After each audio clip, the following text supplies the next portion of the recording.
நம் கலை மாமணி, பாடலாசிரியர், எங்கள் அனைவர் நெஞ்சிற்கும் நெருக்கமான பழனி பாரதி அண்ணா அவர்களை திணை அமெரிக்கா சார்பிலும், இங்கே இணைப்பில் இருக்கக்கூடிய அத்துணை பேர் சார்பிலும் வருக வருக என வரவேற்று மகிழ்கிறேன்.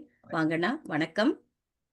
இன்னைக்கு அண்ணா அவர்கள் ரொம்ப சொல்லுவாங்க இல்லையா? குறைவான சொற்களுக்கு பேச்சுக்கு சொந்தக்காரர் அப்டின்னா, நம்ம அண்ணாவ தான் உதாரணமா சொல்லணும். அதிகம் பேச மாட்டாங்க. ஆனா ஒண்ணு ஒண்ணும் ரத்தினமாக வந்து உதிரும். இன்று எவ்வளவு சுருக்கமாக நிகழ்ச்சி வைக்க முடியுமோ, அப்படி சுருக்கமா வச்சுக்கங்கம்மா அப்படின்னு அவங்க சொன்ன வேண்டுகோளுக்கு இணங்க, ரொம்ப சுருக்கமாகவே நாம் இந்த நிகழ்ச்சியை வடிவமைத்திருக்கிறோம். முதலாவதாக உங்களிடம் நான் கேட்க நினைத்தது, அவருடைய நேர்மை எனக்கு ரொம்ப பிடிச்சிருந்தது. நம்ம இப்போ விக்கிபீடியால நிறைய தவறான தகவல்கள் நெறைய பரப்பிட்டு இருக்காங்க. இந்த உண்மையாக எழுதிய பாடலாசிரியர்கள் பெயர்கள் இல்லாம குத்துமதிப்பா ஒரு பிரபலமா ஒருத்தங்க இருக்காங்கன்னா, உடனே எல்லா பாடலையும் அவங்க தான் பாடியிருக்கணும். இல்ல அந்த மாதிரியான அப்போ உண்மையாக எழுதியவர்களுக்கு அது வருத்தத்தையும், மனவலியையும் கொடுக்கும். அது நெறைய நடந்துட்டு இருக்கு. அதே மாதிரி பாடல்களும் சும்மா அடிச்சு விடுவாங்க. 5000 பாடல்களுக்கு மேல் எழுதிய அப்படிலாம். அண்ணா வந்து தெளிவா சொல்ட்டாங்க. அம்மா நான் 1500 பாடல்கள் வரைக்கும் தான் எழுதியிருக்கேன். நீங்க அத தெளிவா அந்த நம்பர் எல்லாம் சரியா சொல்லிருங்கம்மா. எனக்கு அதிகப்படியா எதுவும் தவறாலாம் சில இடங்கள்ல இருக்குன்னு சொன்னாங்க. அங்கிருந்தே நான் ஆரம்பிக்கிறேன் நம்முடைய உரையாடலை. ஏறத்தாழ 1500 பாடல்களுக்கு மேல நீங்க எழுதியிருக்கிறீங்க. உங்களுடைய முதல் வாய்ப்பு, அந்த முதல் பிரசவம் அப்படின்னு சொல்லுவாங்க இல்லையா? அந்த முதல் வாய்ப்பு உங்களுக்கு எப்படி வந்தது? அந்த நேரத்தை நீங்கள் எப்படி உணர்ந்தீர்கள்? உங்களுடைய கனவு நனவான அந்த நேரம். அதை பகிர்ந்துக்கோங்க அண்ணா. மகிழ்ச்சி. திணை அமெரிக்கா நிகழ்த்தும் இந்த ஆனந்த குயிலின் பாட்டு நிகழ்வில் கலந்து கொள்வதில் மிக்க மகிழ்ச்சி அடைகிறேன். இந்த நிகழ்ச்சியை திருப்பறைக்குழு இளங்கோ அவர்கள் தொடங்கி வைத்திருந்தார்கள். அது மகிழ்வாக இருந்தது. இந்த நிகழ்வில் என்னுடன் கலந்துரையாட வந்திருக்கும் சகோதரி கவிஞர் நெல்லை அன்புடன் ஆனந்தி அவர்களுக்கும், வாழ்த்துரைத்த செந்தில்நாதன் முத்துசாமி ஐயா அவர்களுக்கும், பாடகர்கள் கவிஞர் செந்தில்குமார் பழனிசாமி, முனைவர் அன்பழகி ஸ்ரீதர், பாடகர் ரத்னகிரி அனைவருக்கும் என்னுடைய அன்பில் நனைந்த வணக்கத்தையும் வாழ்த்துக்களையும் தெரிவித்துக் கொள்கிறேன். முதல் பாட்டை பத்தி நீங்க கேட்டீங்க. நான் தாய் பத்திரிகையில பணியாற்றிட்டு இருந்தேன். அந்த பத்திரிகையில இருந்து வெளிவந்த சமயம் மறுபடியும் எங்க போறதுன்னு தெரியாம வேறு வேறு சிறு பத்திரிகைகள்ல நான் பணியாற்றிட்டு இருந்தேன். அந்த நேரத்துல வந்து 90கள் அது குமுதம் பத்திரிகை வந்து பிரபலங்கள் எல்லாம் ஆளுக்கு ஒரு இதழாக தொகுத்தார்கள். அதுல ஒரு இதழ் வந்து இயக்குனர் விக்ரமன் அவர்கள் தொகுத்தார்கள். அப்ப அந்த அவருக்கு உதவியாக இருந்த ஒரு பத்திரிகையாளர் பேரமூர் சந்தானம் அப்படிங்கிற என்னுடைய நண்பர். அவருக்கும் அந்த இயக்குனருக்குமான உரையாடல்ல வந்து பாடல்களை பத்தி, பாடலாசிரியர்களை பத்தி எல்லாம் பேச்சு வந்திருக்கு. அப்ப விக்ரமன் தான் அவருடைய ஊர்ல சும்மா பாட்டு கற்ற ஒரு ஆள். அவரை கூப்பிட்டு 2வது படத்துக்கு பெரும்புள்ளி முதல் படம், இது புது வசந்தம் முதல் படம், பெரும்புள்ளி 2வது படம். அதற்கான கலந்துரையாடல் நடந்துகிட்டு இருந்த நேரம் அது. அப்ப அந்த பாடகரை பத்தி பேசிட்டு இருக்கும்போது அவரை கூப்பிட்டு பாடல் எழுத சொன்னோம். அவருக்கு வந்து பாட்டு கட்டுறதை தவிர மெட்டுக்கு எழுதுற திறமை அவருக்கு இல்ல அப்படின்ற செய்திகள்லாம் பரிமாறப்பட்ட போது என்னுடைய நண்பர் பேரமூர் சந்தானம், சார் எனக்கு தெரிஞ்ச ஒரு நண்பர் இருக்கிறார் பழனி பாரதின்னு, அவர் நல்ல கவிஞர், அவருக்கு ஒரே ஒரு வாய்ப்பு கொடுங்கன்னு எனக்காக வாய்ப்பு கேட்ட நண்பர் அவர். அப்ப இயக்குனர் விக்ரம் அவர்கள் என்ன சொல்றாங்கன்னா, கூட்டிட்டு வாங்க, நிறைய பேர் வந்து கவிதை நல்லா எழுதுவாங்க, பாட்டு நல்லா எழுத மாட்டாங்க. சில பேர் பாட்டு நல்லா எழுதுவாங்க, கவிதை நல்லா எழுத வரமாட்டாங்க, எழுத வராது. கூட்டிட்டு வாங்க பார்க்கலாம்னு சொன்னார். சந்தானம் என் வீட்டுக்கு வந்து என்ன இந்த மாதிரி உனக்காக நான் ஒரு வாய்ப்பு வாங்கிட்டு வந்திருக்கேன், நீ வந்து எழுது அப்படின்னு கூப்பிட்டாரு. எனக்கு பாடல் எழுதுவதெல்லாம் அப்ப பெரிய உடன்பாடுலாம் கிடையாது. தாய் பத்திரிகையில பணியாற்றிக்கிட்டு வெளியே வந்த போது சினிமா பாடல்களை பற்றியான விமர்சனங்கள்லாம் கூட நான் பத்திரிகைகள் எழுதியிருக்கேன். எங்க அம்மாவே கிண்டல் பண்ணுவாங்க. எங்க அம்மாட்ட வந்து என்ன சொல்லுவாங்கன்னு கேட்டீங்கன்னா, அம்மா இவனுக்காக நான் ஒரு பாட்டு நான் வாய்ப்பு கேட்டு எழுதிட்டு வந்திருக்கேம்மா, இவன் பாட எழுத வர மாட்டேங்கிறான் அப்படின்னு சொன்னோன்னே எங்க அம்மா சொன்னாங்க, என்னப்பா காசு எல்லாம் தருவாங்களாப்பா பாட்டு எழுதுனா அப்படின்னு கேட்டாங்க. தருவாங்கம்மா, அப்படிதான் என் பிள்ளை வரமாட்டான்ப்பா, அவனுக்கு ஏதாவது ஒரு வேலையில வந்து பாடிட்டு பின்னாடி ஒரு துண்டு போத்தி தட்டு கொடுத்தாங்கன்னா அந்த மாதிரி நிகழ்ச்சியில மட்டும்தான் அவன் கலந்துக்குவான். ஏன்னா அவ்வளவு அப்படிதான் அவன் பழகிட்டு வந்திருக்கிறான்னு சொல்லி சொன்னாங்க. எனக்கு இந்த வார்த்தைகள் வந்து கொஞ்சம் என்ன உசுப்பேத்தின மாதிரி இருந்துச்சு. சரி எழுதி பார்ப்போம் அப்படின்ற ஒரு உற்சாகத்துல நான் நேர்ல முதல்ல வரலடா, முதல்ல என்னுடைய நெருப்பு பார்வைகள் முதல் கவிதை தொகுப்பு அதை கொடுத்தேன். குடுத்து இத குடு. அவருக்கு பிடிச்சிருந்தா நான் வந்து பேசுறேன் அப்படின்னு சொன்னாரு. அப்பதான் அந்த தகவல் சொன்னது. அந்த கவிதைகள் அவருக்கு பிடிக்கல. இருந்தாலும் கூட்டிட்டு வாங்க நம்ம பாட்டு குடுப்போம்னாரு. நான் போனேன் எனக்கு ஒரு மெட்டு குடுத்தாரு. மெட்டு குடுக்கும்போது சொன்னாரு, நல்லா எழுதுங்க. நல்லா இருந்தா கண்டிப்பா நான் பயன்படுத்துவேன்" அப்படின்னு சொன்னாரு. நானும் முதல் முறையாக அந்த மெட்ட எழுதினேன். அ அந்த பாட்டுடைய முதல் பல்லவி என்னன்னு கேட்டீங்கன்னா, "இளமையின் விழிகளில் வளர்பிறை கனவுகள் பௌர்ணமியாகிறதே, மரங்களின் கிளைகளில் குயில்களின் சுரங்களில் சூரியன் மலர்கிறதே, எங்கெங்கும் சங்கீதம்" அப்படின்னு தொடங்கும் அந்த பாட்டு. இந்த பல்லவிய பார்த்த உடனே எனக்கு பிடிச்சு போச்சு. "ரொம்ப நல்லா இருக்கு. நீங்க தான் எழுதுறீங்க இந்த பாட்ட கண்டிப்பா. அந்த உத்தரவாதத்த நான் தரேன்" அப்படின்னு சொன்னாரு. அப்புறம் ஒரு பெரிய கேப்புக்கு அப்புறம் அந்த பாட்டு ரெக்கார்ட் ஆனது. சித்ரா பாடுனாங்க. சின்ன குயில் சித்ரா பாடுனாங்க. அ அந்த பாடல் வெளிவந்த நாள்ல தான் ஒரு தகவல் தெரிஞ்சது. அந்த படத்தினுடைய கதாநாயகர் வந்து பாபு, எண்ணுயிர் தோழன் பாபு. அவர் வந்து ஒரு விபத்துல அவருடைய முதுகெலும்பு பாதிக்கப்பட்டு இருந்ததுனால, இந்த பாட்ட வந்து படப்பிடிப்பு நடத்த முடியல. பாடல் மட்டும் ஒலிப்பேழையில இருக்கு. அந்த திரைப்படத்தினுடைய தலைப்புல வந்து அவர் எழுதினாரு. மற்ற பாடலாசிரியர் பேரெல்லாம் போட்டு, இவர்களுடன் முதலாக வரும் பாட்டு பழனி பாரதியின் "இளமையின் விழிகளில்" அப்படின்னு போட்டு விக்ரம் என்னை அறிமுகப்படுத்தினார். எனக்குள் இருந்த பாடலாசிரியர், எனக்குள் இருந்த பத்திரிகை ஆசிரியர் அப்படிங்கிற இடத்தை தாண்டி, எனக்குள்ள இந்த பாடலாசிரியரை கண்டுபிடிச்சது வந்து விக்ரம் அவர்கள் தான். அந்த பாட்டிலே கூட வந்து என்னுடைய அந்த முதல் சூழல் நான் எழுதியிருப்பேன். "முகவரி தேடும் வார்த்தை ஒன்று இசைமடி சேரும் காலம் இன்று" அப்படின்னு ஒரு வரிய நான் எழுதியிருப்பேன். அ அப்படிதான் என்னோட முதல் பாட்டு கிடைச்சது. முதல் பாட்டுக்கு ஒரு ரூ. 500 குடுத்தாரு. ஒரு நள்ளிரவு அது ரெக்கார்ட் ஆனது. அந்த ஒலிப்பதிவு நடந்தது. அந்த நள்ளிரவு ஒரு 2 மணி இருக்கும். நான் வந்து ஏவிஎம் அ ஸ்டுடியோல இருந்து வீட்டுக்கு நடந்தே வந்தேன். அது ஒரு மகிழ்வான சம்பவம். அதுதான் என்னுடைய தொடக்கத்தை வந்து முதல்ல வேற மாதிரியான மாற்றி வைத்த ஒரு விஷயம். மிகச்சிறப்பு. உங்களுடைய நண்பர் வந்து ஒரு நல்ல நட்பு உங்களுக்கு வந்து இருந்திருக்கு வாழ்க்கையில. அது ரொம்ப முக்கியம். ஏன்னா, அவர் வந்து நீங்க உங்கள அனுமதி இல்லாமலே அவரே வந்து என் நண்பன் நல்லா எழுதுவாருன்னு சொல்லி, அவர் அனுமதி வாங்கிட்டு வந்தது. உங்க அம்மா சொன்ன உடனே உசுப்பேத்தி தான் நான் எழுத போனேன் அப்படின்னு நீங்க சொன்னதெல்லாம் ரொம்ப நல்லா இருக்கு. அதுவும் அந்த ஒலி பேழையில மட்டும் தான் இருந்தது அப்படின்னு சொன்ன விஷயம், இதெல்லாம் எங்களுக்கு வெளியில இந்த தகவல்கள் எங்கேயுமே கிடைக்காது. உங்களுடைய வாய்மொழியாகத்தான் இதெல்லாம் நாங்க தெரிஞ்சுக்கிறோம். ரொம்ப மகிழ்ச்சி. அந்த முதல் பாடலே வந்து இயற்கை சார்ந்து தான் நீங்க ஆரம்பிச்சிருக்கீங்க. ரொம்ப சிறப்பு. நன்றி. அடுத்ததாக திரைப்பட பாடல் ஆசிரியராக அப்படிதான் வரணுங்கிறது உங்களுடைய விருப்பமா? இல்ல ஒரு சூழல் காரணமாக அப்படி மாறிட்டீங்களா? தற்செயலா நடந்துச்சா? அப்படின்னு கேட்க நெனச்சேன் நானு. அதற்கு உங்களுடைய பதில் என்னவாக இருக்கும்? அது விருப்பம்லாம் ஒண்ணும் கிடையாது. தற்செயலாக நடந்தது. நான் அத விரும்பி ஏத்துக்கிட்டேன். அதுக்கு அருமை. என்ன காரணம்னு கேட்டீங்கன்னா, அ என்னுடைய மேல்நிலை வகுப்பு முடிஞ்ச பின்னாடி, நான் வந்து திரைப்படத் துறையில வந்து அ படத் தொகுப்பாளராக பணியாற்றணும்னு சொல்லிட்டு, தமிழக அரசினுடைய திரைப்படக் கல்லூரில போய் அ அதுக்கான தேர்வெல்லாம் எழுதினேன். நான் தேர்ச்சி பெறல. அப்ப நீலகண்டன் இயக்குனர் நீலகண்டன் தான் அதனுடைய இயக்குனரா இருந்தாரு. அப்புறம் நான் வந்து வெளிய வந்துட்டேன். என்ன பண்றதுன்னு தெரியல. வேற நெறைய பத்திரிகைகள்லாம் பணியாற்றிட்டு இருந்தேன். இடையில இடையில ஒரு ஒரு பாட்டு ஏதாவது ஒண்ணு வரும். அதுக்கப்புறம் ஒரு பெரிய இடைவெளி இருக்கும். இப்படி எழுதிட்டு இருக்கும்போது தான் 96ல வந்து உள்ளத்தை அள்ளித்தா படம் வருது. 97ல வந்து பூவே உனக்காக படம் வருது.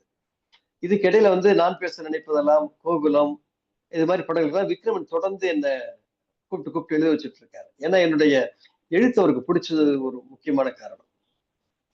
இந்த 2 படங்கள் பூவே உனக்காக, உள்ளத்தை அள்ளித்தா 2 படங்களும் அடுத்தடுத்து வெளியான உடனே 2 படத்தின் பாடல்கள் எல்லாம் தமிழகம் முழுக்க பட்டி தொட்டி எல்லாம் ஒளிபரப்பானது. அது வந்து என்ன வந்து ஒரு முழு நேர பாடலாசிரியனாக மாற்றியது. அப்ப எனக்கு எழுதுறத தவிர்த்து வேற எந்த தொழிலும் தெரியாதுன்றதுனால, அப்படி நிகழ்ந்த ஒன்றை நான் விருப்பப்பட்டு ஏத்துக்கிட்டேன். அதான் நடந்துச்சு. அருமை, அருமை. அது தற்செயலாக நடந்தாலும் எங்களுக்கு ஒரு பொக்கிஷமாக நீங்க கிடைச்சிருக்கிறீங்க. அற்புதமான பாடல்கள தொடர்ந்து தந்துட்டு இருக்கிறீங்க. அது நீங்க தற்செயலாக நடந்தாலும் விபத்து அப்படின்னு சொன்னா கூட எங்களுக்கு அது பெரும் மகிழ்ச்சி. மிக்க நன்றி. மகிழ்ச்சி. அடுத்ததா வந்து, சின்ன வயசுல இருந்தே நம்ம எல்லாருக்குமே வந்து இப்படித்தான் ஆகணும், இத தான் படிக்கணும். இப்ப நம்ம அதாவது இப்போ வந்து ஜெனரேஷன் கேப்ன்னு சொல்லலாம். ஏன்னா, இப்போ இருக்க குழந்தைங்க நான் இதுதான் படிப்பேன் அப்படின்னு நம்மகிட்ட அடம் பிடிக்குது. நம்ம ஜெனரேஷன்ல வந்து அப்பா, அம்மா சொன்னத நம்ம கேட்டுப்போம். அந்த மாதிரியான ஒரு காலகட்டம். அப்ப அப்படி இருக்கும் பொழுது, நீங்க வருங்காலத்துல, எதிர்காலத்துல என்னவா ஆகணும்னு உங்களுக்குள்ள ஒரு கனவு இருந்திருக்கும். அப்படி ஏதாவது உங்க மனசுல இருந்துச்சா? அந்த கனவு நிறைவேறுச்சா? அப்படின்னு கேட்கணும்னு ஆசைப்பட்டேன். இல்ல அப்படி இல்ல. நான் வந்து பெரும்பாலுமே வந்து காலத்தின் கைப்பிடித்து கொண்டு அது காண்பிக்கிற திசைகளில் நடக்கணும்னு விரும்புறவன் நான். சின்ன வயசுல என்னை சுத்தி விளையாடுவதற்கு பொம்மைகள் கூட இருந்ததில்லை. என் அப்பா கவிஞர்ன்றதுனால வந்து நிறைய புத்தகங்களை அதை சுத்தி சுத்தி இருக்கும். அந்த புத்தகங்களை தான் நான் படிச்சேன். அப்பாவை கைப்பிடிச்சிட்டு நான் போற இடமெல்லாம் பார்த்தீங்கன்னா, ஒரு கவிஞர் வீடா இருக்கும், ஒரு எழுத்தாளர் வீடா இருக்கும், இல்ல ஒரு புத்தக கடையா இருக்கும், இல்ல பதிப்பகமா இருக்கும். இப்படிதான் என்னுடைய சிறு வயது பயணமே நிறைய நிகழ்ந்தது. அப்படி கவிதையால ஈர்க்கப்பட்டு 8வது வகுப்புலயே நான் கவிதை எழுதினேன். அந்த கவிதைகள் பத்திரிகைகள்லயும் வெளிவந்துச்சு. இதெல்லாம் அப்பாவுடைய பின்னணி. முக்கியமா சொல்லணும்னா அதுதான் அப்பாவோட பின்னணி தான் முக்கியமானது. அதனால எனக்கு எழுத்தே வாழ்க்கை ஆயிடுச்சு அது. அதனால இது கனவா இல்ல, நடந்து நிகழ்ந்தது இருக்கு பாருங்க. இது எனக்கு இப்ப கனவா இருக்கு. அருமையான பதில். அதாவது சொல்ற மாதிரி, "காலத்தின் கரத்தை பிடித்துக்கொண்டு நடை போட விரும்புகிறவன் நான்" சொல்ட்டீங்க. அற்புதமானது. ஏன்னா நம்ம என்னதான் திட்டம் போட்டாலும், அது வேற மாரி தான் நமக்கு நடக்கும் சில நேரங்கள்ல. எனக்கு எந்த எதிர்பார்ப்பும் கிடையாது. காலம் என்னை எங்கே கொண்டு செல்கிறதோ, அதுவே இன்றைக்கு என்னுடைய கனவாக மாறிவிட்டதுன்னு ரொம்ப அழகா சொன்னீங்க. சிறப்பு, சிறப்பு.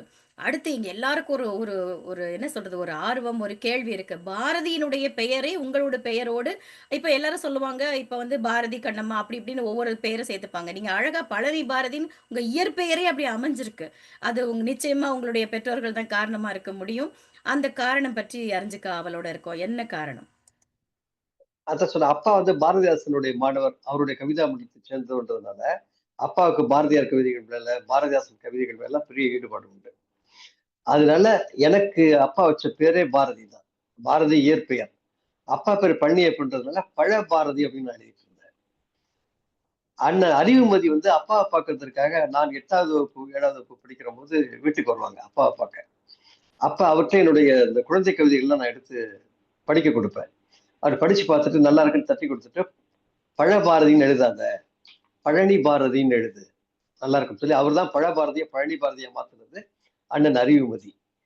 பெரும்பாலும் இந்த பாரதின்ற பேர்ல எழுதுறவர்கள் வந்து எல்லாமே புனைப்பெயர்களா தான் இருக்கும். என்னுடைய பாரதி என்பது இயற்பெயர்.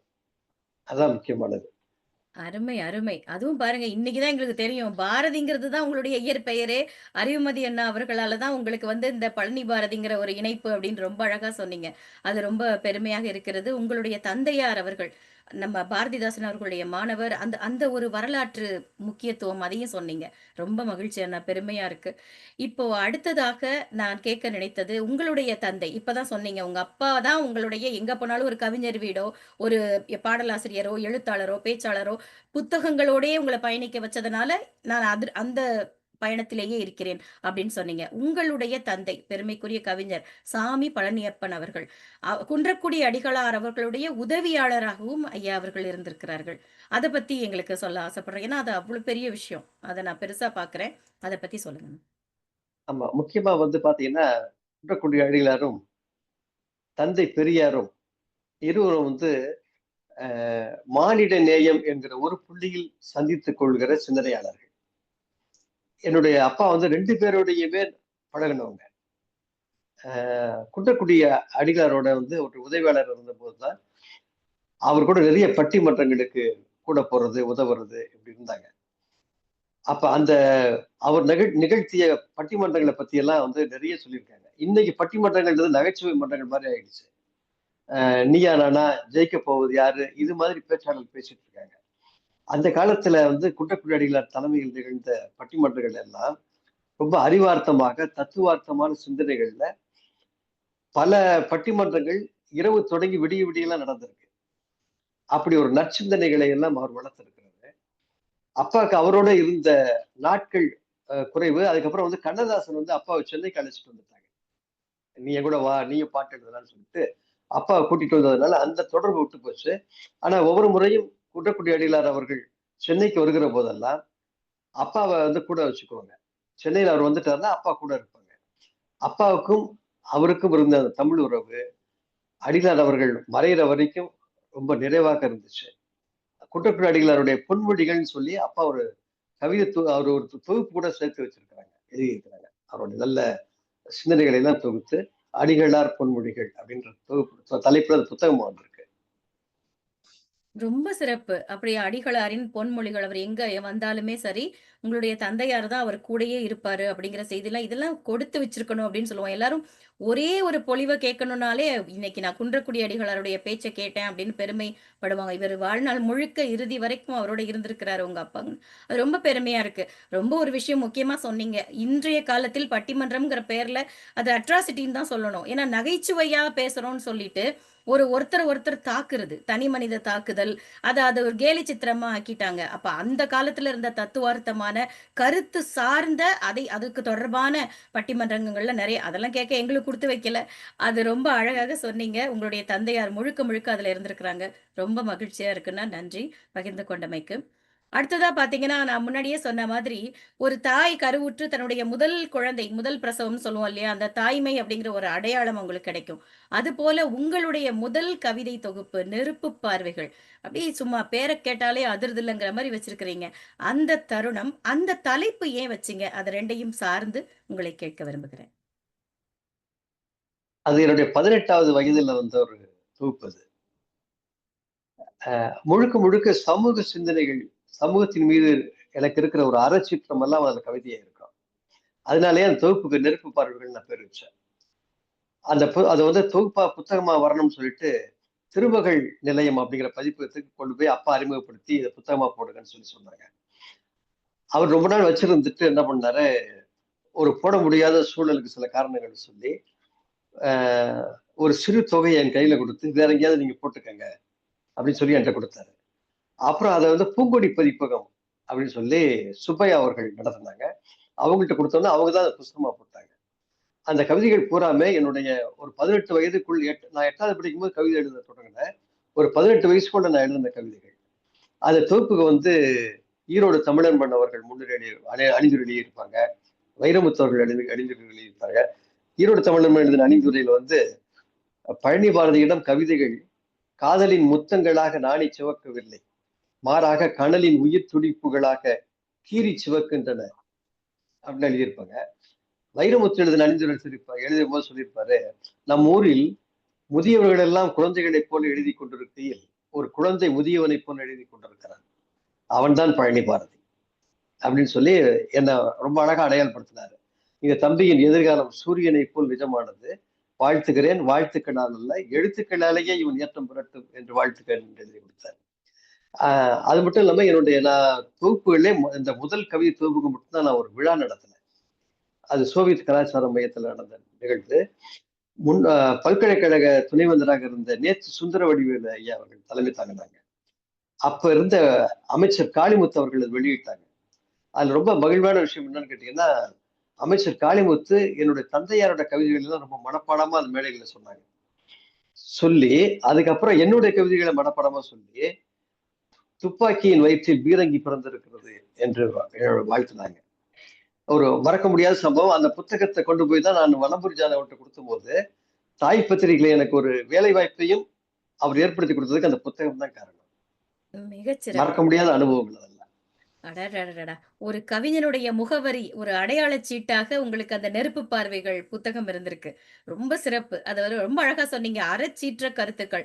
ஒரு இளமையான ஒரு 8 வயதிலே எழுதத் தொடங்கி, 18 வயசுல இப்படி சமூக அக்கறையோடு எழுதியிருக்கீங்க. முதியவர்கள் செய்ய வேண்டிய வேலைய வந்து ஒரு இளையவராக நீங்க செஞ்சிருக்கீங்கன்னு பாராட்டியிருக்கிறாங்க. அந்த தமிழாலேயே உங்களுக்கு இன்றைக்கும் அந்த ஏற்றம் அவர்கள் எப்படியெல்லாம் உங்களை வாழ்த்தினார்களோ, அப்படியே நீங்க வந்திருக்கீங்க. ரொம்ப பெருமையா இருக்கு. மகிழ்ச்சி, மகிழ்ச்சி. எவ்வளவு விஷயம் இருக்கு பாருங்க இதுக்குள்ள. நமக்கு இது அண்ணாவுடைய முதல் புத்தகம் நெருப்பு பார்வைகள். அத தவிர எதுவுமே தெரியாது எங்களுக்கு. இன்னைக்கு தான் தெரியுது. அதற்கு நீங்க எவ்வளவு சிரமப்பட்டிருக்கீங்க. அது வெளிவந்த அந்த முயற்சிகள், எடுத்த முயற்சிகள், அத்தனை பேருடைய வாழ்த்துகளும் இன்றைக்கு உங்களுக்கு ரொம்ப சிறப்பாக அது வந்து நடைபெற்றுக் கொண்டிருக்கிறது அப்படின்னு நினைக்கும்போது பெருமையா இருக்குண்ணா. நன்றி, நன்றி. அது மட்டும் இல்ல, ஒரு விஷயம் சொன்னீங்க இடையில. இந்த ஒரு நெருப்பு பார்வைகளுக்கு மட்டும் தான் விழா எடுத்தேன் அப்படின்னு சொல்லிட்டு. அதுதான் உங்களுடைய சிறப்பே. எதையுமே வந்து ஒரு தற்பெருமையோ, எதுவுமே இருக்காது உங்ககிட்ட. அது அவ்ளோ ஒரு தன்னடக்கம். உங்ககிட்ட நெறைய கத்துக்கணும். அடுத்ததாக, புதுவை பல்கலைக்கழகத்தினுடைய பண்ணை தாங்கள் நீங்க வந்து தமிழாக்கம் செஞ்சிருக்கிறீங்க இல்லையா? அங்க பாடப்பட்ட ஒரு பாடல். அந்த தமிழ் பண். அதை வந்து நீங்க தமிழாக்கம் செய்து கொடுத்திருக்கிறீங்க. அது எப்படி நடந்துச்சு? அத பத்தி சில வரிகள் எங்களுக்காக சொல்ல முடியுமா? இந்த செய்தி வந்து தவறாக பதியப்பட்ட செய்தி. என்னன்னு கேட்டீங்கன்னா, அந்த பல்கலைக்கழக கீதத்தை எழுதினதே நான் தான். ஆ. அந்த பல்கலைக்கழக துணைவேந்தர் வந்து என்னை கூப்பிட்டு என்ன கருத்தா இருக்கலாம்ன்றத உள்ளடக்கத்தை மட்டும் எனக்கு சொன்னார். அந்த உள்ளடக்கத்தை கொண்டு அதை வந்து கீதமாக எழுதினது நானு. இசையமைத்தது பரத்வாஜ். அங்க உள்ள சில பேராசிரியர்கள் அவருடைய பேரை வந்து சேர்த்துக்கணுன்றதுக்காக இந்த பாடலை வந்து மொழிபெயர்த்தவர்கள் பேர்ல என்னையும் சேர்த்து அவங்களையும் சேர்த்துக்கிட்டாங்க. இந்த உள்ளடக்கத்தை தந்தவர் பல்கலைக்கழக துணைவேந்தர்னு அவர் பேரை சேர்த்துக்கிட்டார். இப்படிதான் இது நிகழ்ந்தது. ஆனா ரொம்ப நல்ல கீதம். அந்த அந்த பல்கலைக்கழகத்துக்கு வருகிற எல்லா அறிஞர்களும் எழுத்தாளர்களும் அந்த கீதத்தை பாராட்டி 2 வரி பேசிவிட்டுத்தான் நிகழ்ச்சியை தொடங்குவார்கள். அப்படி ஒரு அமைஞ்ச கீதம். அது புதுவை மண்ணையும் மக்களையும் பாரதியையும் பாரதிதாசனையும் கொண்டு கூட்டி எழுதின ஒரு கீதம் அது. என்னுடைய கவிதைகள் வந்து நிறைய பல்கலைக்கழகங்கள பாடங்களா இருக்கு. ஒரு பல்கலைக்கழகத்துக்கு கீதமாகவும் என்னுடைய கவிதை இருப்பது, பாடல் இருப்பதுன்றது எனக்கு ரொம்ப பெருமையா இருக்கு. ரொம்ப மகிழ்ச்சி. இது எங்களுக்கு தெரியவே தெரியாது பாருங்க. ஏன்னா, எல்லா இடத்துலயும் என்ன பதிவு செய்யப்பட்டிருக்குன்னா, உங்களால் அது தமிழாக்கம் செய்யப்பட்டதுன்னு மட்டும் தான் போட்டிருக்கிறாங்க. இப்ப தான் தெரியுது. ஒரு உள்ளடக்க சுருக்கமா ஒரு கருத்த கொடுத்துட்டு, முழுக்க முழுக்க நீங்க தான் அத எழுதியிருக்கீங்கங்கிறதே எங்களுக்கு இப்ப தான் தெரியுது. அது இந்த நேரத்துல நம்ம இங்க பதிவு பண்ணிக்கிறோம். மிக்க மகிழ்ச்சி, மகிழ்ச்சி. அடுத்ததா பார்த்தீங்கன்னா, ஹார்வர்ட் தமிழ் இருக்கை. அதுலயும் நீங்க எழுதின கீதம். நீங்க எழுதியிருக்கிறீங்க. அதுக்கு நீங்க எந்த பணமும் வாங்கிக்கல. இப்ப நான் உங்க அம்மாவ நெனைக்கிறேன். அவங்க வந்து சம்பளம்லாம் வாங்கிக்க மாட்டாங்க. வெறும் ஒரு சால்வை போர்த்துனா, அது மட்டும் தான் செய்வாங்க எங்க பையன்னு சொன்னத நான் இந்த நேரத்துல நெனச்சு பார்க்கிறேன். ஹார்வர்ட் தமிழ் இருக்கையில நீங்க எழுதின கீதத்துக்கு எந்த பணமும் நீங்க வாங்கிக்கல. ஏன்? அத பத்தி கொஞ்சம் சொல்லுங்களேன். இல்ல அது ஹார்வர்ட் பல்கலைக்கழகத்துல வந்து தமிழ் இருக்கை கீதம் அமைக்கணும்னு சொல்லிட்டு அதற்காக வந்து ஒரு பெரிய நிதி சேர்க்கை நடந்துகிட்டு இருந்துச்சு. அந்த பணியில வந்து இலங்கை எழுத்தாளர் முத்துலிங்கமும் ஒரு மிக முக்கிய பங்காற்றிட்டு இருந்தார். ஒரு நாள் அவர்கிட்ட இருந்து எனக்கு அழைப்பு வந்துச்சு. இந்த மாதிரி ஹார்வர்ட் பல்கலைக்கழகத்துல தமிழ் இருக்கை அமைப்பதற்கான பணிகள் நடந்துட்டு இருக்கு.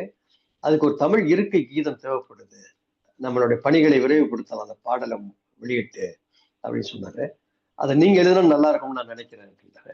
நீங்களே எழுதி நீங்களே எந்த இசையமைப்பாளரும் தேர்ந்தெடுத்து அவர்கிட்ட கொடுத்து இசையமைக்க சொல்லிடுங்க அப்படின்னு சொன்னாரு. அப்படி எழுதப்பட்டதுதான் அந்த கீதம். அந்த தாஜினூர்னு ஒரு இசையமைப்பாளர்கிட்ட கொடுத்து இசையமைக்க சொல்லி நித்யஸ்ரீயும் சீர்காழி சிவசுந்தரமும் அதை பாடினாங்க. ஒரு நல்ல வெளியீட்டு விழா சென்னையில் அந்த கீதத்திற்கு நடந்தது. அதுக்கு நான் தொகை வாங்கவில்லை அப்படிங்கிறதுலாம் ஒரு பெரிய செய்தி கிடையாது. என்னன்னு கேட்டீங்கன்னா, என்னை எழுத சொன்னது தமிழ், நான் எழுதினேன்னு தான் சொல்லணும். ஏன்னா நம்ம பெற்றது எல்லாமே தமிழ் கொடுத்த வாழ்வு தான். அதனால அது ஒரு பெரிய செய்தியா பதிய வேண்டிய அவசியம் இல்லை. மிக சிறப்பு. அதாவது நீங்க ஒரு தமிழ் தாய்க்கு ஒரு காணிக்கையாக நான் அதை எழுதினேன். இது ஒரு பெரிய விஷயமே இல்ல அப்படின்னு சொல்லி ரொம்ப அழகா சொல்லிட்டீங்க. ஆ இதுவரைக்கும் நீங்க நெறைய கவிதை நூல்கள் எழுதியிருப்பீங்க. முதல்ல வந்து நீங்க அழகா சொன்ன மாதிரி ஒரு அறச்சீற்றமாக நெருப்பு பார்வைகளில் உங்களுடைய கவிதை நூல் அந்த வெளியீட்டு பயணம் தொடங்கியதுன்னு சொன்னீங்க. ஒரு உங்கள அடையாளப்படுத்துறது இது முதல்ல எத்தனை கவிதை நூல்கள் எழுதியிருக்கீங்க? முதல்ல அத தெரிஞ்சுக்க ஆசைப்படுறோம். அடுத்ததா அதோட தொடர்பான ஒரு கேள்வியாக, நீங்க தான் சொன்னீங்க. முதல்ல அந்த சந்தானம்னு உங்க நண்பர் கொண்டு போய் உங்கள வந்து அறிமுகப்படுத்தி ஒரு பாடலாசிரியராக நீங்க வரும்பொழுது, அந்த அவங்க சொன்னாங்கன்னு சொன்னீங்க. விக்ரமன் ஐயான்னு நெனைக்கிறேன். அவர் வந்து எல்லா கவிஞர்களும் நல்ல பாடலாசிரியராக இருப்பதில்லை. எல்லா பாடலாசிரியர்களும் நல்ல கவிஞராக இருப்பதில்லை. நீங்க 2லயுமே சிறப்பா இருக்கீங்க. உங்களை அடையாளப்படுத்துவது ஒரு கவிஞரா அடையாளப்படுத்துறத விரும்புறீங்களா? இல்ல ஒரு நல்ல பாடலாசிரியன் அப்படின்னு அடையாளப்படுத்துறத விரும்புறீங்களா? அப்படியே எத்தனை கவிதை நூல்கள் எழுதுனீங்க? அதையும் சொல்லிடுங்க. என்னுடைய ஒரு 14 கவிதை தொகுப்புகள் வெளிவந்திருக்கு. நான் அந்த பேர்கள்ல சொல்றேன் பாருங்க. வரிசையா சொல்றேன். நெருப்பு பார்வைகள், வெளிநடப்பு, காதலின் பின்கதவு, மழைப்பெண், முத்தங்களின் பழக்குடை, புறாக்கள் மறைந்த இரவு, தனிமையில் விளையாடும் பொம்மை, தண்ணீரில் விழுந்த வெயில், உன்மீது அமர்ந்த பறவை, சூரியனுக்கு கீழ் ஒரு வெள்ளை காகிதம், வனரஞ்சனி, ஒளி உன்னால் அறியப்படுகிறது, பூரண பொற்குடம், படிமங்கள் உறங்குவதில்லை. இது 14 கவிதை தொகுப்பு. அருமை. இது இல்லாம வந்து ஒரு வருடம் குங்குமம் மாற இதழில் நான் எழுதின கட்டுரைகள் ஆனந்தகோடன்ல வந்து காற்றின் கையெழுத்துன்னு ஒரு தொகுப்பா வெளிவந்தது. அது இல்லாம என்னுடைய நேருரைகளை எல்லாம் சேர்த்து அது ஒரு தொகுப்பு கனவு வந்த பாதை அப்படி வெளிவந்துச்சு. இப்ப நீங்க துணை கேள்வியா ஒண்ணு கேட்டீங்க பார்த்தீங்களா? இதுல நான் ஒரு பாடலாசிரியர் என்பதை விட கவிஞன் சொல்வதில் தான் நான் பெருமை அடைகிறேன். அது ஏன் அப்படின்னு சொன்னீங்கன்னா, ஒரு பாடல் என்பது வந்து ஒரு என்னுடைய தனிப்பட்ட பங்கு மட்டும் இல்ல. ஒரு இயக்குனர் கதையினுடைய சூழலை சொல்றாரு. இசையமைப்பாளர் அதற்கான மெட்டு தராரு. பாடகர்கள் அதை பாடுறாங்க. கதாநாயகன், கதாநாயகி அதில் நடிக்கிறாங்க. இது மாதிரி வந்து ஒரு பாடலுக்கு பலருடைய பங்கு இருக்கு. அது எல்லாரும் சேர்ந்து நிகழ்த்துகிற ஒரு கலை. ஆனா கவிதை என்பது முழுக்க முழுக்க என்னுடைய சிந்தனை. அதை நானு தான் முடிவு பண்ணுவேன். நான் தான் தீர்மானிக்கிறேன். அது முழுக்க முழுக்க நான் என்ன நினைக்கிறேனோ அதையெல்லாம் வந்து முழுமையாக அதில் வெளிப்படுத்த முடியும். இதுல அப்படி கிடையாது. ஒவ்வொரு சூழல் இருக்கு. யார் பாடுறாங்கன்னு இருக்கு. சில நேரங்கள்ல எல்லாம் கேட்டீங்கன்னா, ஹிந்தி பாடல்கள் வந்து பாடுவாங்க. அப்ப வந்து அவங்க வாயில தமிழ் சொற்கள் வரலங்கிறதுக்காக திருத்த சொல்லுவாங்க. நல்ல தமிழ் சொற்களை அவர்களுக்கு பாட வரலங்கிறதுக்காகவெல்லாம் திருத்தியிருக்கிறோம். எல்லாத்தையும் வச்சு பார்க்க போகும்போது கவிஞர் என்பதுதான் என்னுடைய பெருமை என்று நான் நினைக்கிறேன். அருமை, ஏன்னா அப்புறம் அருமை. நான் கவிஞரா இருந்து தான் பாடலாசிரியரா வந்தேன். பாடலாசிரியர் வந்த பின்னாடி கவிஞராக எல்லாம் மாறல. அருமை அண்ணா, அருமை அண்ணா. அற்புதமான ஒரு விளக்கம். ரொம்ப அழகா சொன்னீங்க. ஏன்னா ஒரு பாடலாசிரியருங்கும் பொழுது, சில நேரங்கள்ல நீங்களே சொல்லியிருக்கீங்க. ஆங்கில வார்த்தைகள் எல்லாம் கூட நம்ம உபயோகிக்க வேண்டிய சூழலுக்கு தள்ளப்படுவீங்க. அவர்கள் வாய்க்குள்ள நுழையலங்கிறதுக்காகலாம் எழுதின வார்த்தைகளை மாற்ற வேண்டியிருக்கும். அது அந்த படைப்பே மாறி போயிரும். அது நீங்க உருவாக்கின ஒரு விஷயமாக இருக்காது. அது மாற்றம் பெற்ற ஒரு பாடலாக கவிதையாக மாறிவிடும் அந்த பாடல். அதனால ஒரு கவிஞன் என்பதே உங்க கையில நீங்க அந்த வித்து, அந்த விருட்சம் எல்லாமே உங்க கையிலேயே இருக்கக்கூடிய அந்த கவிஞர் பதவிய தான் அந்த அடையாளத்தை தான் நான் விரும்புகிறேன் அப்படின்னு ரொம்ப அழகா சொன்னீங்க. ரொம்ப பெருமையா இருக்குண்ணா. அடுத்ததாக உங்களுடைய தந்தை, நம்ம திரு சாமி பழனியப்பன் ஐயா அவர்கள் பாவேந்தருடைய மாணவர்ன்னு நீங்க சொன்னீங்க. அந்த அந்த அந்த அனுபவம், அந்த பயணத்துல ஏதாவது உங்களுக்கு எங்ககிட்ட கலந்துக்கணும்னு சொல்லணும்னு நினைக்கிறீங்களா ஏதாவது? அதை பற்றி சொல்லுங்க. அப்பா பற்றி நிறைய சொல்லலாம். அப்பா வந்து பெரியார், அண்ணா, கலைஞர், நாவலர் நெடுஞ்செழியன், பேராசிரியர் அன்பழகன், கண்ணதாசன், முத்தமிழ் காவலர் கி.ஆ.பி. விஸ்வநாதம், கணபதி ஸ்தபதி, இது மாதிரியான மிகப்பெரிய ஆளுமைகளோட பழகுனவங்க. எல்லாரோடையுமே பழகுனவங்க. இந்திய எதிர்ப்பு போராட்டத்துல தன்னுடைய பள்ளி சான்றிதழ்லாம் கிழிச்சு போட்டு இந்தி போராட்டத்துல கலந்து கொண்டவங்க அவங்க. தந்தை பெரியாருடைய இந்திய எதிர்ப்பு போராட்டத்துல. அதனால அவங்களுக்கு வந்து படிக்கிற சர்டிபிகேட் கூட கிடையாது. சான்றிதழ் கூட அவங்க அப்பாட்ட கிடையாது. படித்த சான்றிதழ் கூட கிடையாது அப்பாட்ட. அஹ் பாரதிதாசன் அவர்கள் திருக்குறளுக்கு உரை எழுதுகிற நேரத்துல தான் பாரதிதாசன் கூட அவங்க போனாங்க. அவரோட பழகினது, பங்காற்றினதெல்லாம் அந்த காலகட்டம் தான். குடியரசு பத்திரிகையில அப்பாவுடைய கவிதைகள் வெளிவந்திருக்கு. பெரியாருடைய குடியரசு பத்திரிகையில. அதே மாதிரி அண்ணா நடத்தின திராவிட நாடு பத்திரிகைகள்ல அப்பாவுடைய கவிதைகள் வெளிவந்திருக்கு. அப்பா பத்திரிகையாளராக இருந்து எழுதின தலையங்கங்கள் எல்லாம் வந்து பேரறிஞர் அண்ணா தனது திராவிட நாடு பத்திரிகையில் பதிவு பண்ணி அது மேற்கோள் காட்டியெல்லாம் நிறைய எழுதியிருக்கிறாங்க. அவ்வளவு பெருமைகளுக்கு உள்ளவர் எங்களுடைய அப்பா.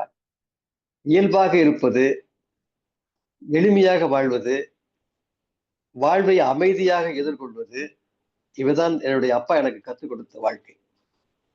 அவங்க அப்படித்தான் இருந்தாங்க. திருக்குறளுக்கு அப்பாவும் ஒரு உரை எழுதினாங்க. அந்த உரை வெளிவந்த போது பாத்தீங்கன்னா, அவங்களுடைய பேரப்பிள்ளைகள் எல்லாத்தையும் கூப்பிட்டு எல்லாருக்கும் கையெழுத்து போட்டு ஆளுக்கு ஒரு திருக்குறள் உரை கொடுத்து இதெல்லாம் இங்க படிக்கணும், கொண்டு போய் அலமாரில வச்சிடக்கூடாது அப்படின்னு சொல்லி கொடுத்தாங்க. அப்புறம் கடைசியில் தன்னுடைய பெயரையே மறந்து விட்ட ஒரு நோய்வாய்ப்பட்டு அவங்க தன்னிலை மறந்து இருந்த நேரத்திலையும் கூட அவங்க மறக்காம இருந்த ரெண்டு விஷயம் என்னன்னு கேட்டீங்கன்னா திருக்குறளும் பாரதிதாசன் கவிதைகளும். என்னுடைய மகள் என்ன பண்ணுவாங்க, பக்கத்துல போய் ஏதாவது திருக்குறள்ல ஒரு வார்த்தை சொன்னா அந்த வார்த்தையை தொடர்ந்து முடிப்பாங்க அந்த திருக்குறளை. அவங்க பேரே எனக்கு அவங்களுக்கு தெரியாது, என்னுடைய பேர் தெரியாது. அந்த சூழல்ல அவங்க மறக்காம இருந்த இந்த ரெண்டு விஷயம் அதுதான். அதுதான் அப்பாவோட கடைசி வரைக்கும் இருந்தாங்க. அப்பாவை நினைக்கிற போதெல்லாம் எனக்கு வந்து தாவோ தேச்சிங்களுடைய ஒரு புக்ல புத்தகத்துல படிச்ச ஒரு கவிதை வரிகள் நினைவுக்கு வரும். அந்த கவிதை வரிகளை இப்ப சொன்னா நல்லா இருக்கும்னு நினைக்கிறேன். மிகச்சிறந்த நல்ல தன்மை நீர் மாதிரி. மிகச்சிறந்த நல்ல தன்மை நீர் மாதிரி. நீர் எல்லா பொருள்களுக்கும் நன்மை செய்வது என்றாலும் எதனுடனும் போட்டியிடுவதில்லை. என்னோட அப்பா அந்த நீர் மாதிரி தான் ஒரு ஜீவ நதியாக எனக்கு முன்னால் ஓடிக்கொண்டே இருக்கிறார். நான் அவரோட கரையில் நின்று அவர் பார்த்துக்கிட்டே இருக்கிறேன். மிகச் சிறப்பு, மிகச் சிறப்பு. அதாவது ஒரு நிறைவா ஒரு இது சொன்னீங்க பார்த்தீங்களா? உங்க அப்பாவிற்கு அடையாளமாக நீர் எப்படி வந்து அனைவருக்கும் உதவி செய்து கொண்டு எதையும் மாற்ற முயற்சி செய்வதில்லைன்னு. அந்த வழியில வந்து நீங்க அப்படியே இருக்கீங்க. அத அத அவருக்கு பெருமை சேர்த்துக் கொண்டிருக்கிறீர்கள் சொன்னா மிகையாகாது. ஏன்னா உங்க அப்பா அவர்கள் எவ்வளவு எளிமையான மனிதர். அவருடைய சுயநினைவே இல்லாதப்ப கூட தமிழைத்தான் பற்றிக் கொண்டிருந்திருக்கிறார் கடைசி மூச்சு வரை. திருக்குறளையும், பாவேந்தர் கவிதைகளையும் தான் அவர் உயிர் மூச்சாக நெனச்சிருக்கிறாரு. அந்த ஒண்ணே வந்து ரொம்ப நெகிழ்ச்சியா இருக்கு. அவர் வழியில அப்படியே இருக்கீங்கண்ணா நீங்க. அத உங்கள்ட்ட சொல்லியே ஆகணும். உங்க அப்பாவுடைய அடிய பின்பற்றி அப்படியே இருக்கிறீங்க. என்றென்றும் நீங்க அதே கீர்த்தியோட இருக்கணும்னு நானு உங்களுக்கு என்னுடைய நல்வாழ்த்துக்களை சொல்லிக் கொள்கிறேன். இந்த நேரத்துல அப்பா அவர்களைப் பற்றி நிறைய விஷயங்கள் நீங்க சொன்னது எங்களுக்கு கூடுதல் மகிழ்ச்சிய தந்தது. நன்றி, நன்றி.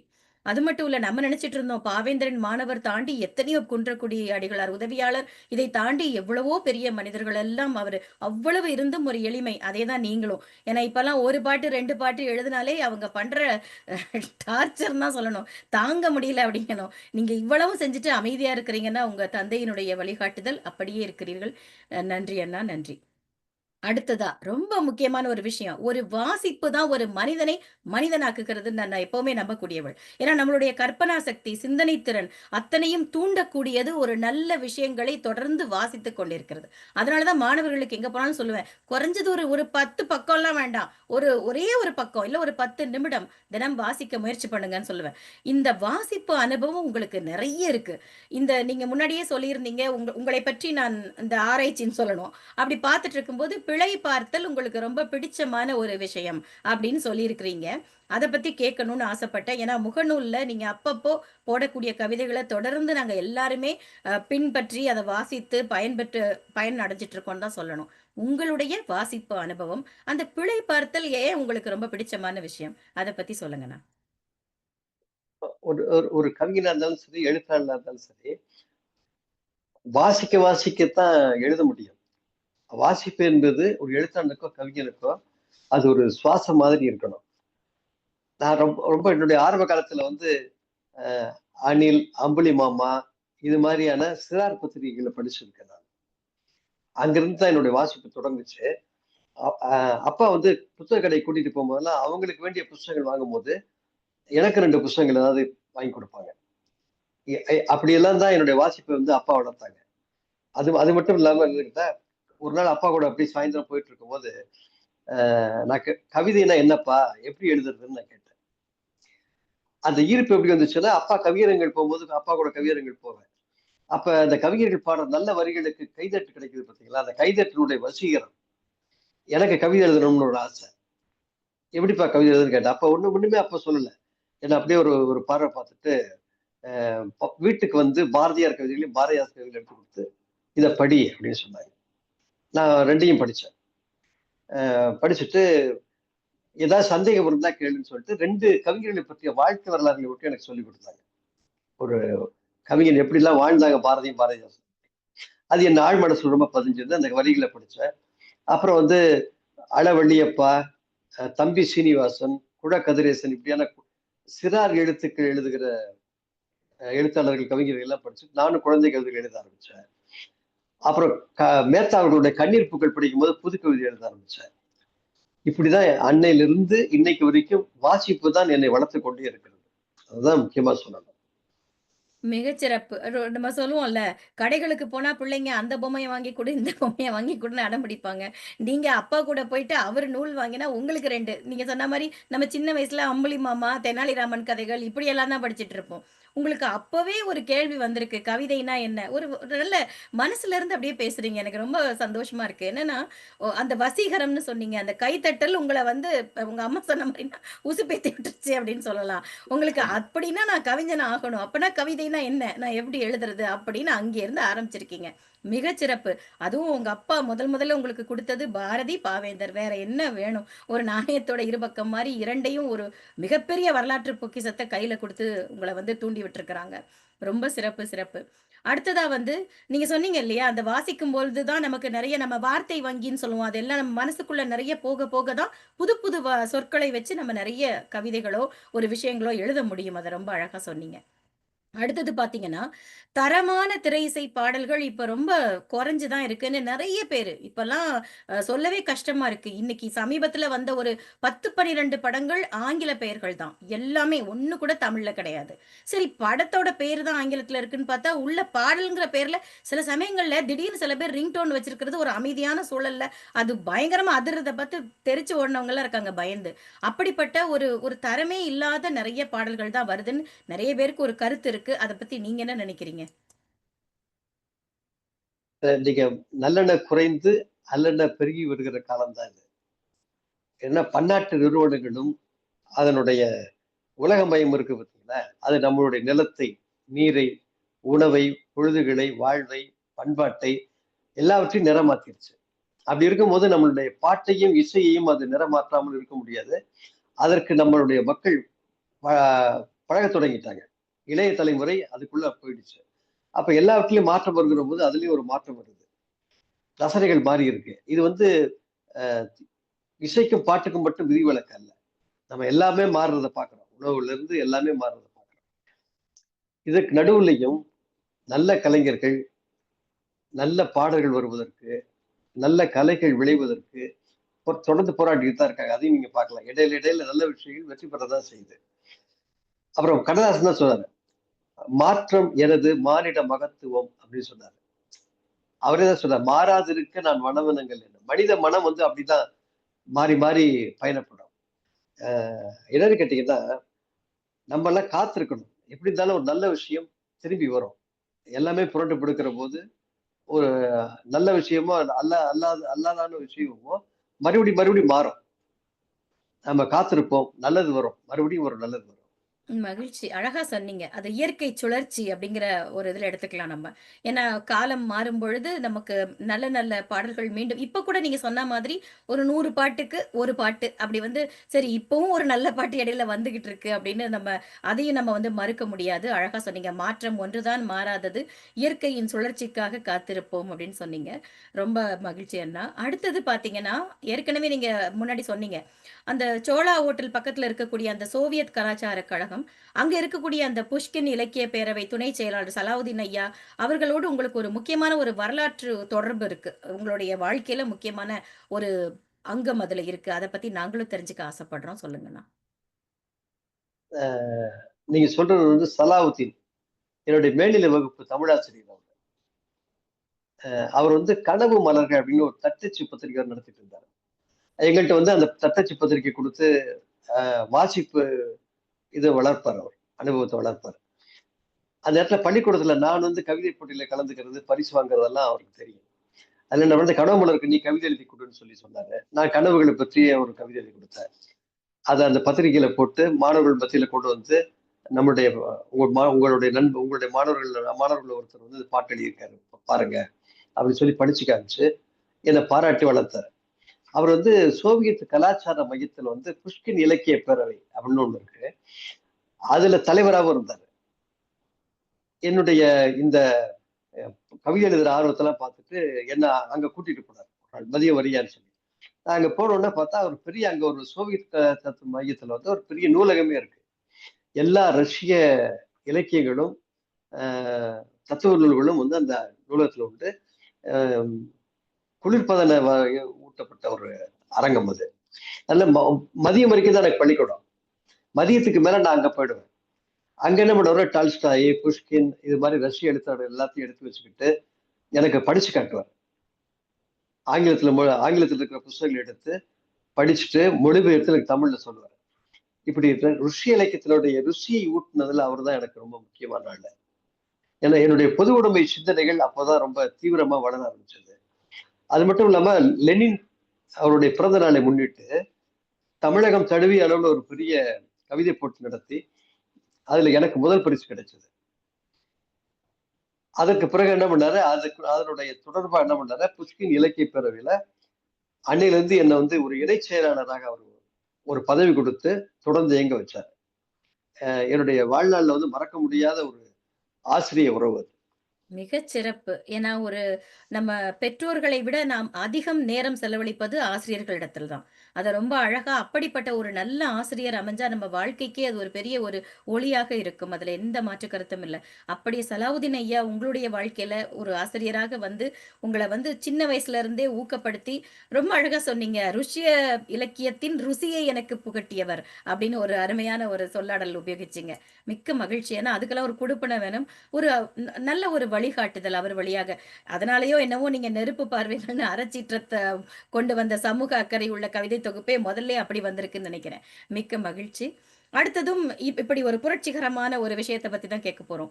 தமிழ் ஈழ விடுதலை புலிகள், அதனுடைய இயக்கத் தலைவர் பிரபாகரன் அவர்களுடைய 60வது பிறந்த நாளுக்காக நீங்கள் எழுதிய கவிதையில், "பிரபாகரன் வழித்துணை அல்ல, வழி" அப்படின்னு எழுதியிருக்கீங்க. அத பத்தி ஏன்னா எல்லாரும் அத ரொம்ப பிரமாதமாக கொண்டாடுனாங்க அந்த வரிகள. அத பத்தி கொஞ்சம் சொல்லுங்க. கண்ணதாசன் ஒரு எழுதியிருப்பாரு. "பாரெழுத கண்ணீர் பனிக்கடலாய் கிடக்க, யார் எழுத கண்ணீர் அலைநடுவில் கிடக்கிறது மிதக்கிறதுன்னு" ஒரு கவிதை எழுதியிருப்பாரு. அதே மாரி இளஞ்செவன் ஒண்ணு எழுதியிருப்பாரு. "கண்ணீர் துளி வடிவில் கடல் நடுவே நிலம் மிதக்கும், என்ன இதன் பெயர் என்றால் இலங்கை எனச் சொல்லுகிறார்" அப்படின்னு இருப்பாரு. உண்மையிலேயே வந்து தமிழீழத்தினுடைய சோகம் என்பது காலத்தால் துடைக்க முடியாத கண்ணீரா அப்படியே உறைஞ்சு போயிடுச்சு. அந்த சோகம் எனக்குள்ள ரொம்ப உண்டு. நான் பார்த்து ஒரு மிகப்பெரிய ஒரு போர் வந்து எப்படி மக்களையும், அந்த மண்ணையும் ரத்த சகதியாகவும், சாம்பலாகவும் ஆக்கும். எல்லாவரையும் நிராதரவானவர்களா ஆக்கும். அனாதைகளா ஆக்கும். அகதிகளா ஆக்கும். அப்படியெல்லாம் நமக்கு ரொம்ப பக்கத்துல நிகழ்ந்த ஒரு பெரிய போராட்டம் அது. அந்த போராட்டத்தை முன்னின்று நடத்திய ஒரு தலைவர் தம்பி பிரபாகரன். இயற்கை எனது நண்பன், வாழ்க்கை எனது தத்துவாசிரியன், வரலாறு எனது வழிகாட்டி அப்படின்னு அவர் சொன்ன ஒரு பேட்டியில சொன்ன வாசகம் எனக்கு ரொம்ப பிடிக்கும். அதில அவருடைய மணி விழாவில் வந்து ஒரு கவிதையை வந்து எழுதி காணொளியா நானே தான் வெளியிட்டேன். அந்த அந்த இத வெளியிட்டேன். அது அத அத பத்தி சொல்றத விட அந்த கவிதைய படிக்கலாம். ஏன்னா அது படிங்க, ஒரு நல்ல படிங்க. பதிவா இருக்கும். அந்த நிச்சயமா. கவிதை வந்து "சூரியனுக்கு கீழ் ஒரு வெள்ளை காகிதம்" தொகுப்புல இருக்கு. நான் படிக்கிறேன் பாருங்க. "கானுரை வேங்கையின் கடலும் கண்களை பார்த்திருந்தால், கானுரை வேங்கையின் கடலும் கண்களை பார்த்திருந்தால், சமாதானத்தின் வெள்ளைச் சொற்கள் தீர்ந்து, பீரங்கியின் மேல் அமர்ந்திருக்கும் புறாவின் சிறகுகளை தடவி கொடுத்திருந்தால், நான் உங்களுக்கு அந்த பெயரை சொல்ல வேண்டியதில்லை. இன அழிப்புக்கு எதிரான அந்த பெயர் எங்களுக்கு ஒரு ஆயுதம். அது எங்கள் படையெடுப்பு. அது எங்கள் மானம் காத்த சீருடை. அது எங்கள் காயம் ஆற்றிய சிகிச்சை. எம் பெண்களை வன்புணர வருகின்றவர்களின் வழியில் அது ஒரு கண்ணி வெடியாக இருந்தது. எம் குழந்தைகளுக்கு தாய்ப்பாலாக சுரந்தது.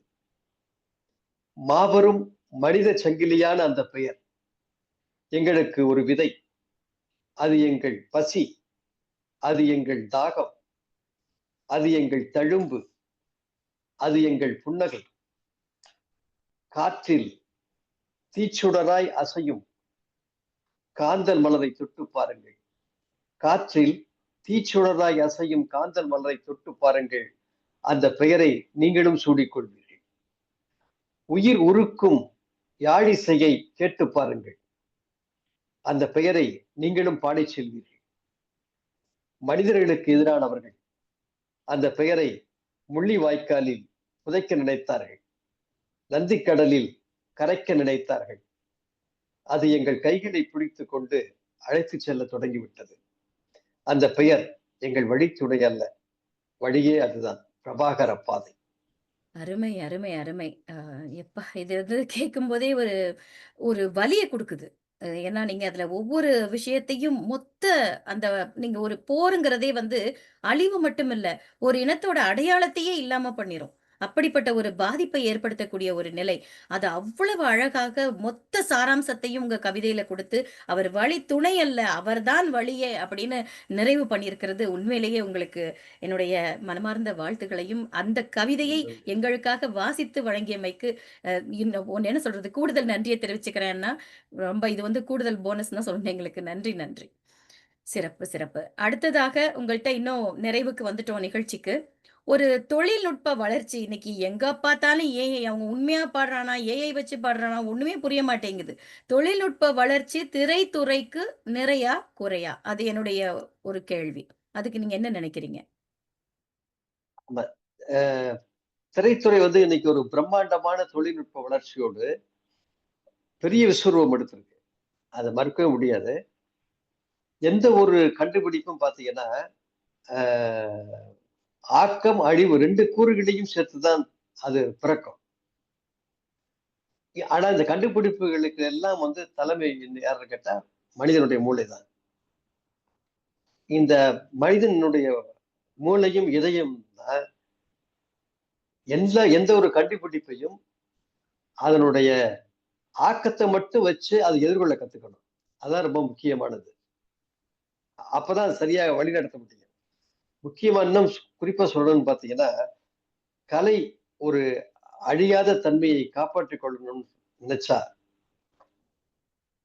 அப்படிதான் நடக்கணும். ஏன்னா, கலைதான் மனித வாழ்வின் அன்பை கொண்டாடும் அடிநாதமாக விளங்குகிறது. ரொம்ப சிறப்பு. அதாவது கலை வந்து அது அடிநாதமாக செயல்படக்கூடியது கலை. நீங்க அழகா சொல்லிட்டீங்க. எந்த ஒரு புது கண்டுபிடிப்புனாலும் ஆக்கமும் இருக்கும், அழிவும் இருக்கத்தான் செய்யும். அதை நம்ம ஒரு பக்குவத்தோடு முன்னாடி ஒரு கேள்விக்கு பதில் சொன்னீங்க பார்த்தீங்களா? சிறப்பான பாடல்கள்லாம் வரலன்ன உடனே அது காலத்தினுடைய சுழற்சியில் மீண்டும் நடக்கும் அப்படின்னு சொன்னீங்க. ம், அதைத்தான் ம். நான் இங்க நான் வந்து எடுத்துக்கிறேன் உங்களுடைய பதிலாக. மிகச் சிறப்பு. இப்பொழுது நிறைவு கேள்வி. சமீபத்தில உங்களுடைய முகநூல்ல பதிவு போட்டிருந்தீங்க. நான் தொடர்ந்து நாங்க நெறைய பேரு உங்கள பின்பற்றி வாசித்துக் கொண்டு வருகிறோம். மகிழ்ந்து கொண்டு வருகிறோம்.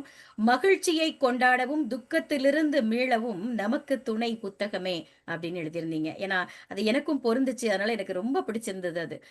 அத பத்தி நான் உங்கள்ட்ட கேட்க ஆசைப்பட்டேன். அதோட நம்ம நிறைவுக்கு வரோம். ஆமா, நிறைய வாசிப்ப பத்தியும் பேசியிருக்கோம் நம்ம தொடர்ந்து நிறைய பேசியிருக்கோம். அ அந்த நீங்க சொன்ன அந்த பதிவு வந்து உலக புத்தக நாள் அன்று முகநூலில் நான் எழுதின ஒரு பதிவு அது. புத்தகத்துடைய வாசம்ங்கிறது பார்த்தீங்கன்னா, ஒரு வகையில என்னோட அப்பாவின் வாசகம் கூட என்று சொல்லணும். ஏன்னா, அவரு தான் எனக்கு அத தூண்டி விட்டது. அதனால நான் அப்படி சொல்றேன் அது. அவர் சேர்த்து வச்ச புஸ்தகங்கள், அவர் வாங்கி தந்த புஸ்தகங்கள், இதெல்லாம் தான் என்னுடைய வாசிப்பை வளர்த்துச்சு. எப்போதும் ஏதாவது ஒரு ஒரு ஒரு புத்தகத்தின் பக்கத்துல இருக்கிறது வந்து எனக்கு ஒரு மகிழ்ச்சியை குடுக்கும். அ அப்படி ஒரு ஒரு புரட்டு புரட்டுன உடனே ஏதாவது ஒரு பக்கத்துல ஒரு வாசகம் இருக்கும் பாருங்க. அன்னைக்கு முழுவதும் அந்த வாசகத்தை பத்தி நான் ஆசை போட்டுருப்பேன். அது வந்து வேற வேற விஷயங்கள் எனக்கு தூண்டும். அங்கிருந்து எனக்கு ஒரு படைப்பு வரும். இதெல்லாம் வாசிப்பு எனக்கு கற்றுக் குடுத்தது அ மிகப்பெரிய விஷயம். அதே மாரி நான் படிக்கிறதுல பார்த்தீங்கன்னா, நிறைய தலைவர்களுடைய வரலாறுகள் படிப்பேன். பெரும்பாலும் கவிதைகள் படிப்பேன். கவிதைகள் படிக்கிறது எனக்கு ரொம்ப பிடிக்கும். அ எந்த சூழல்லயுமே நம்ம ஒரு சோர்வா இருந்தாலும் சரி, சந்தோஷமா இருந்தாலும் சரி, ஒரு கவிதை புத்தகத்த எடுத்து வச்சு படிக்கிற போது, அந்த ஒரு மனமாற்றியாக அது செயல்படும். அது அது எனக்கு ரொம்ப பிடிக்கும். எப்பவுமே எனக்கு கவிதை படிக்கிறது ரொம்ப பிடிக்கும். தொடர்ந்து ஏதாவது ஒரு கவிதை புஸ்தகம் என் கையில இருக்கும். அல்லது நான் படுத்திருக்கிற கட்டில்ல பக்கத்துல இருக்கும். அப்படிதான் தொடர்ந்து வாசிச்சுட்டு இருக்கேன். ஈரோடு தமிழன்பன் ஒரு கவிதைய பத்தி சொன்னாரு. அது சொல்லணும் அப்படின்னு கேட்டீங்கன்னா, 10 பறவைகளோடு பழகி நீங்கள் ஒரு பறவையாக முடியாது. 10 நதிகளோடு பழகி நீங்கள் ஒரு நதியாகி விட முடியாது. 10 புத்தகங்களோடு பழகி பாருங்கள். நீங்கள் 11வது புத்தகமாகி படிக்கப்படுவீர்கள் அப்படின்னு சொன்னாரு. இதுதான் ரொம்ப ரொம்ப அழகான விஷயம். அதனால தான் இன்னைக்கு வந்து அ அந்த பதிவுல நான் அப்படி எழுதுனது. அ எப்படி எழுதுனேன்னா, வானத்தில் நம்மோடு கூடவே வருகிற நிலா மாதிரி, நம்முடைய பூமியில் நம்மோடு எப்போதும் ஒரு வழித்துணையாக வருகிறது வந்து புத்தகம் தான் அப்படின்னு சொல்லி தான் எழுதுனேன். எனக்கு மகிழ்ச்சியை கொண்டாட ஒரு புத்தகம் தேவைப்படுகிறது. துக்கத்திலிருந்து மீளவும் ஒரு புத்தகம் தேவைப்படுகிறது. என்று சொல்லி. புத்தகத்தை புத்தகங்களை தொடுபவர்கள் புத்தகங்களை தொடுபவர்கள் அல்ல, மனிதனை தொடுபவர்கள் ஆவார் என்று வாழ்த்துக்கள் சொன்னார். அந்த வாசகத்தோட இந்த நிகழ்ச்சியை நம்ம நிறைவு செய்வோம். நன்றி அண்ணா. மிகச் சிறப்பு. ஒரு வாசிப்பு ஒரு மகிழ்ச்சி. மனிதனை எப்படியெல்லாம் செதுக்கும் அப்படிங்கிறத ரொம்ப அழகாக சொன்னீங்க. தொடர்ந்து நாங்களும் வாசிக்க காத்திருக்கிறோம். நன்றி, நன்றி. அது மட்டும் இல்ல, கவிதை தான் உங்களுக்கு கட்டில் பக்கத்துலயும் அப்படிதான் வச்சிருப்பேன். கவிதையைத்தான் வாசிக்க விரும்புவேன் அப்படின்னு சொல்லி ரொம்ப அழகா சொன்னீங்க. நன்றி, நன்றி.